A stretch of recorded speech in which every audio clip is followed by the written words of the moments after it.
السلام علیکم ورحمۃ اللہ وبرکاتہ۔ آج کا میرا ٹاپک ہے قرآن کی آیات کی فضیلت کے بارے میں۔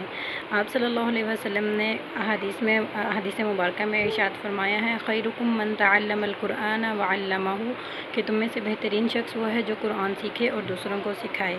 ایک اور حدیث میں آپ صلی اللہ علیہ وسلم نے ارشاد فرمایا کہ تم میں سے کوئی شخص مسجد میں جائے اور وہ 2 آیتیں کیوں نہ سیکھ لے، وہ 2 آیتیں اس کے لیے 2 اونٹوں سے بہتر ہیں، اور 3 آیتیں سیکھنا 3 اونٹوں سے بہتر ہیں۔ اب یہاں پر اونٹوں کا جو ذکر کیا گیا ہے، یہ بطور مثال کے ذکر کیا گیا ہے کہ جس طرح دنیا کی چیز تمہیں محبوب ترین ہوتی ہے، اسی طرح قرآن کی آیات سیکھنا وہ اس سے بھی زیادہ محبوب اور پسندیدہ ہے۔